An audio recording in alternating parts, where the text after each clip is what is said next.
once again from high above Beaver Stadium. I don't know what they're honking at because there's no traffic down there right now here around midnight after Penn State defeats Nebraska, a dominating performance. Thanks for tuning in to this edition of the Blue White Tailgate Podcast. Rapid Reaction.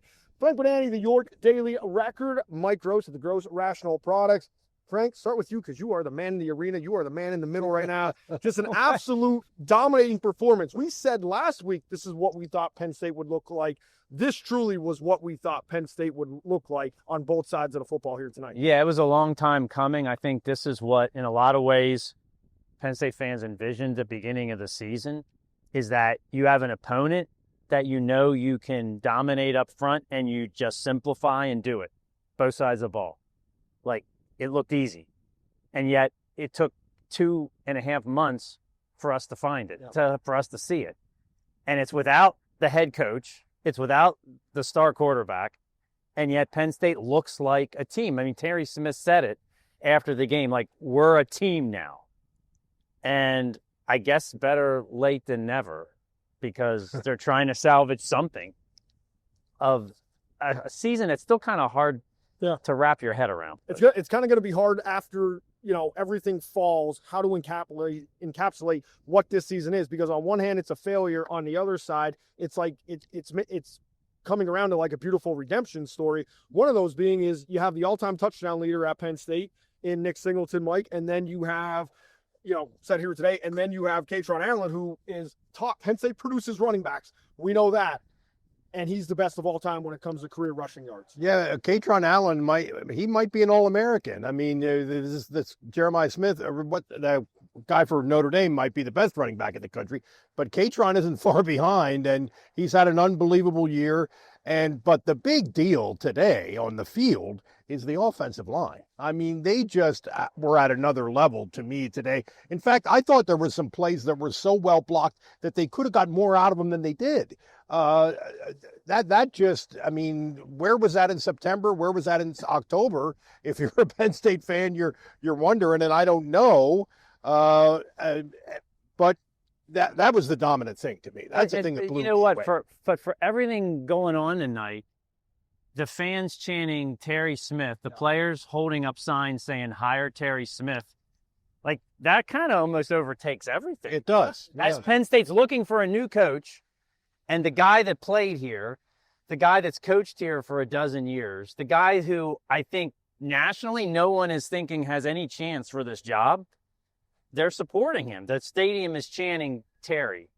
And the players are adamant about this. The Letterman, too. And Michael Robinson was here working for NBC. He was adamant about it on television. At the very least, Terry Smith has made Pat Kraft's job a little more complicated, right? I mean, if nothing else, I don't know what you do with it. It's hard to imagine Terry Smith going back to his previous role, right?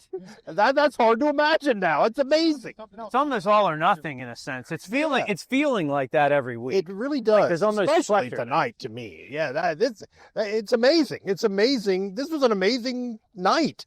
It's imperative that Penn State holds on to Terry Smith in some form or fashion if he's not going to be the head coach, in my opinion.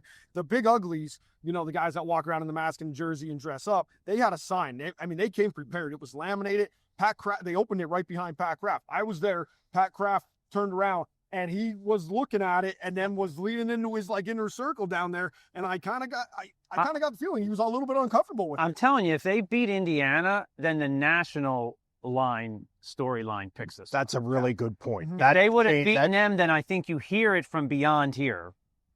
But I'm not sure that matters. Somebody said that to me on the sidelines down there before the final drive for Indiana. Said, I'm going to put it to you right now, Andrew. Terry beats Indiana here today. Is he the head coach? He accomplishes, a top win, which took somebody 11 years to do. Well, in the context of what's happening right now, if they'd have found a way to win that game, it's a different narrative.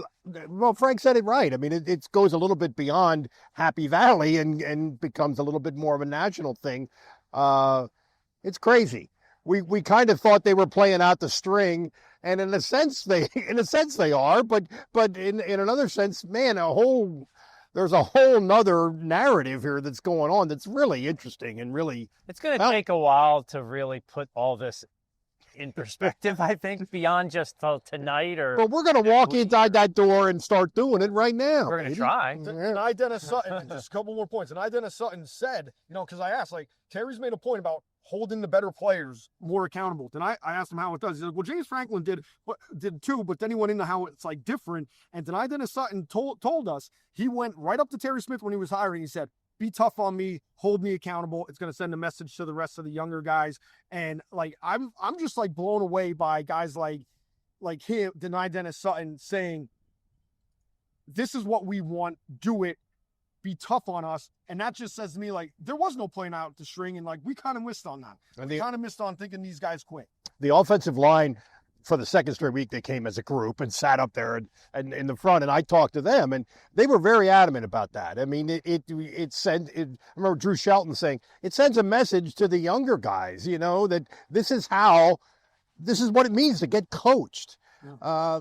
I really think some of that was getting done. Yeah, that's the implied message. Yeah, they could say one thing hey, it was being done, but then at the same time they're saying it's being done in a much different way. Terry Smith with another great quote. What was it? The period, or what is it? We need an identity. Period. Or something. I don't know, but it was. Well, he had a lot of great quotes and a little bit of trash talk about himself. I thought in this press conference, which is kind of amusing. He's a pretty confident guy. Very emotional too, Frank. Down on the field, as always. I mean, he's kissing his wife. He was hugging. I mean, he was running for election in the post game. He was. And someone who works in politics, he was, kissing babies and handing out lots. There you go. So there you go. He was doing. It was fun to watch. Matt Rule complimented him in his post game as well. And I can't let this go without mentioning this. Sent a message to the world when he came out with the Joe 409 button on his shirt. Yeah, 409.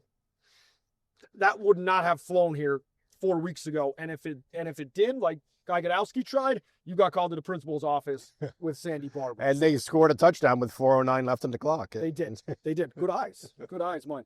So, anything else, guys, to add? I mean, I pretty much encapsulate Penn State dominated on the field. Yeah. There's a lot of narratives going on, and we should have a great guest on Tuesday. We're really hoping. Got a couple lined up. Hopefully nobody, pulls a chain and backs out, but it should be a great podcast this week on the Blue White Tailgate podcast. Want to thank Wrapping Paper in Conshohocken for coming on board. Keep them in mind. They are online for all your gift-giving needs, especially in southeastern Pennsylvania and southern New Jersey.